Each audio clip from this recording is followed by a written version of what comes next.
Voici Actu Rémi, l'essentiel de l'actualité nationale et internationale. Aujourd'hui, dimanche 21 juin, l'actualité est marquée par des tensions militaires et diplomatiques au Moyen-Orient et par des scrutins et crises politiques en Amérique latine. Au Canada, des urgences climatiques et des débats institutionnels occupent aussi le devant de la scène. Géopolitique, l'Iran affirme avoir refermé le détroit d'Ormuz, un passage clé pour la navigation entre le Golfe et l'océan Indien. Le corps des gardiens de la Révolution a averti que les navires ne devraient pas s'approcher, en évoquant des risques pour leur sécurité. L'armée américaine conteste toutefois cette version et assure que le trafic maritime continue de circuler. Cette escalade survient à la veille de discussions prévues dimanche en Suisse, entre équipes américaines et iraniennes au niveau technique. Le vice-président américain J.D. Vance est arrivé en Suisse, avec l'objectif d'ancrer la prochaine phase d'un cessez-le-feu jugé fragile. Les discussions se tiennent au Bürgenstock, avec la présence de l'émissaire américain Steve Witkoff et de Jared Kushner. Le Pakistan est aussi impliqué dans ce format, et son chef d'état-major, le maréchal Asim Mounir, est annoncé sur place. Dans ce contexte, Téhéran lie la fermeture revendiquée du détroit à des attaques israéliennes au Liban, décrites comme une rupture d'un cessez-le-feu préliminaire. Le ministre iranien du pétrole, Mohsen Paknejad, présente le secteur pétrolier comme un test rapide de toute entente future avec Washington. La Colombie vote ce dimanche au second tour de l'élection présidentielle, sur fond d'intensification de la violence armée. Les sondages placent en tête Abelardo de la Espriella, avocat et homme d'affaires millionnaire, qui promet une ligne sécuritaire plus dure. Il a annoncé vouloir rompre avec la stratégie de paix totale menée par le président sortant Gustavo Petro. Son adversaire, le sénateur de gauche Ivan Cepeda, mise sur une poussée de dernière minute et défend une approche axée sur des négociations. Le scrutin se déroule alors que le conflit interne atteint son niveau le plus violent depuis l'accord de paix de 2016 avec l'essentiel des FARC. Les deux candidats portent aussi, chacun à leur manière, une histoire personnelle liée au phénomène des milices et des paramilitaires en Colombie. En Bolivie, le président Rodrigo Paz a déclaré l'état d'urgence après plus de 6 semaines de manifestations et de blocages routiers. Le gouvernement a déployé l'armée et des bulldozers pour dégager des barricades érigées avec des débris, des troncs et des gravats. L'état d'urgence restreint le droit de manifester et donne au président un cadre élargi pour engager les forces armées. Les mobilisations rassemblent des syndicats, des organisations autochtones et des cultivateurs de coca. Les barrages ont fortement entravé la circulation et l'approvisionnement, selon les autorités, dans plusieurs régions du pays. Le président ukrainien Volodymyr Zelensky donne une semaine aux dirigeants biélorusses pour retirer du matériel lié à des attaques de drones russes. Kyiv affirme que des équipements situés en Biélorussie contribuent aux frappes de drones visant le territoire ukrainien. L'ultimatum fixe un délai clair et place Minsk devant une exigence publique, avec un calendrier d'1 semaine. Canada. En Colombie-Britannique, un incendie de forêt hors de contrôle menace la région de Lytton, au sud de la localité. Il est problématique, évacué, pendant que les équipes tentent de contenir le feu, avec l'appui de moyens aériens. Le brasier ravive des souvenirs précis dans la communauté, 5 ans après l'incendie de 2021, qui avait détruit presque tout le village. La fumée dense et la progression sur terrain escarpé compliquent le travail, alors que des hélicoptères effectuent des largages d'eau. Dans le Grand Montréal, de fortes pluies concentrées sur une courte période ont provoqué des inondations et des fermetures de rues. Des sous-sols ont été envahis par l'eau, notamment dans l'ouest de l'île, selon les autorités locales. La tempête a aussi entraîné des pannes d'électricité, touchant des milliers de clients. Les interventions ont mobilisé des équipes municipales pour sécuriser des artères inondées et gérer la circulation. À Montréal, Le ministre québécois responsable de la sécurité publique, François Bonnardel-Lafrenière, nomme Meutre Anne-Marie Boisvert comme observatrice. Son mandat vise une enquête policière interne liée à des allégations de racisme au service de police de la ville de Montréal.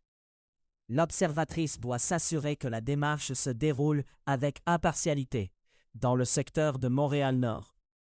La nomination vise aussi à renforcer la confiance autour d'un processus mené à l'interne par le corps policier. En politique québécoise, le Parti québécois s'apprête à détailler son projet d'indépendance dans son Livre bleu. Un thème délicat en sera absent, soit les relations avec les Premières Nations et les Inuits. Ce choix laisse un angle important sans chapitre dédié, alors que le parti présente une vision structurée de la souveraineté. Sur l'immigration, des critiques visent l'effet des politiques canadiennes sur les demandeurs d'asile à la frontière. Des groupes de défense estiment que l'entente sur les tiers pays sûrs pousse certains migrants à se diriger vers les États-Unis. Ils soutiennent que cette dynamique expose des personnes à des risques de renvoi et de procédures d'expulsion du côté américain. Le débat se cristallise autour de la notion de pays sûr et des trajectoires réelles imposées aux familles en quête de protection. Science. En Israël, le gouvernement veut enseigner l'anglais au secondaire à l'aide d'outils d'intelligence artificielle. Le Premier ministre et le ministre de l'Éducation annoncent un programme national avec des cours basculés sur écran. Le projet répond à une pénurie d'enseignants dans un contexte où 40% des 19 000 professeurs d'anglais n'ont pas la formation requise. Les autorités posent une question de performance et d'efficacité, en suggérant qu'une IA pourrait combler une partie des lacunes d'encadrement. Le plan soulève aussi un enjeu de qualité pédagogique, puisque l'apprentissage d'une langue exige des interactions et une rétroaction continue. Dans la recherche, des scientifiques débattent de la place des mathématiques à l'ère des modèles d'IA capables de résoudre des problèmes difficiles. Des percées attribuées à des équipes liées à Google et à OpenAI relancent la discussion sur les limites à imposer à ces technologies. L'enjeu porte sur la dépendance potentielle à des systèmes qui produisent des résultats, parfois sans transparence sur la démarche. La communauté scientifique s'interroge aussi sur la formation des chercheurs. Si certaines étapes de démonstration deviennent automatisées, le débat ne porte pas sur une disparition immédiate, mais sur l'usage, la vérification et la responsabilité scientifique.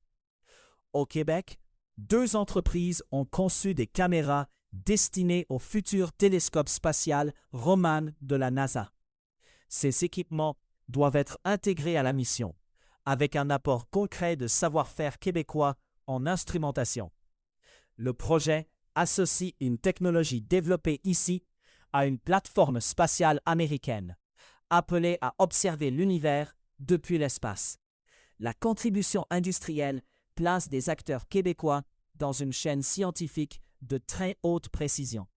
Climat. Des militants pour le climat prévoient des actions dimanche contre une commandite de la FIFA liée à Aramco, la société pétrolière saoudienne. Les protestations doivent viser des sites de la Coupe du Monde et des zones de partisans, avec une action annoncée près du SoFi Stadium à Los Angeles. Les organisateurs dénoncent une forme de sportswashing et demandent à la FIFA d'abandonner l'entente de commandite. Le contexte immédiat inclut un match Belgique-Iran, identifié comme un moment de visibilité pour ces actions. Monde.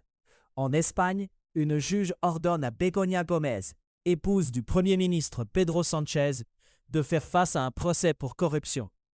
La décision impose aussi la remise de son passeport et une interdiction de quitter le pays. La Cour exige qu'elle se présente au tribunal 2 fois par mois, jusqu'à ce qu'un verdict soit rendu. Begoña Gómez est accusée d'avoir utilisé sa position pour influencer des contrats gouvernementaux au profit d'un groupe d'entreprises technologiques.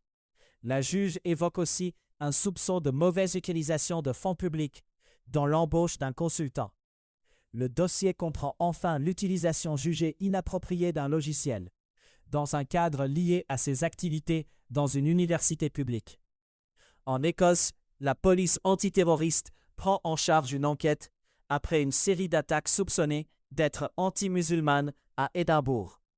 Les agressions ont fait 5 blessés, tous des hommes, selon les autorités.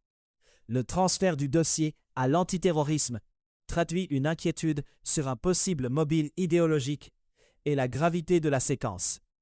En Russie, les frappes de drones ukrainiens alimentent un débat sur la solidité des défenses aériennes autour de Moscou. Un récent épisode d'attaque visant la capitale relance les questions sur des vulnérabilités, autrefois jugées limitées. La discussion porte sur la capacité des drones à saturer ou contourner des systèmes de défense, et sur la pression croissante. Au Royaume-Uni, une réflexion revient sur un éventuel retour dans l'Union européenne, près de 10 ans après le Brexit. Le sujet gagne en visibilité, surtout chez des électeurs progressistes, dans un climat politique incertain. Le Premier ministre Keir Starmer fait face à une contestation interne, avec un défi au leadership porté par Andy Burnham. L'idée d'une réadhésion reste toutefois suspendue à une dynamique politique et institutionnelle, au-delà du débat public. Économie. Sur les marchés des matières premières et des devises, l'or s'établit à 4 157 $ américains, en baisse de 0% sur 24 heures. L'argent se négocie à 65 $ américains, en baisse de 0% sur la même période. Le Bitcoin évolue à 63 496, en hausse. Le dollar canadien s'échange à 0,707 $ américains. Les ventes de véhicules électriques progressent avec une hausse de 20,8% sur les 4 premiers mois de 2026. Comparaison se fait avec la même période de 2025, selon les données rapportées par des analystes du secteur. Les prix élevés de l'essence jouent un rôle direct dans l'intérêt des consommateurs, plus sensibles aux coûts d'utilisation. De nouveaux incitatifs gouvernementaux, remis de l'avant, renforcent aussi l'attrait des véhicules zéro émission. Les observateurs décrivent un calcul d'achat plus favorable pour les ménages qui cherchent à réduire la facture de carburant. Le branchement à des bornes de recharge devient un élément plus central du quotidien automobile, à mesure que le parc électrique s'élargit. À Washington, Donald Trump lie explicitement ses choix diplomatiques à une crainte économique, en évoquant un risque d'effondrement mondial. Cette préoccupation figure parmi les raisons avancées pour signer un accord de paix intérimaire.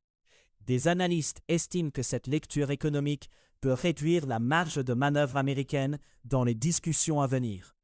L'argument suggère une sensibilité au choc sur l'énergie et sur les marchés, au cœur de l'équilibre de négociation. Cette posture pourrait aussi influencer la perception de la détermination américaine, dans une phase où des détails restent à régler. À savoir aujourd'hui, le 21 juin 1788, le New Hampshire ratifie la Constitution des États-Unis, devenant le 9e État à le faire, ce qui permet son entrée en vigueur. Le 21 juin 1948, le micro-sillon 33 tours est présenté au public par Columbia Records, transformant durablement l'industrie de l'enregistrement sonore. C'était Actu Rémi. Merci de votre écoute.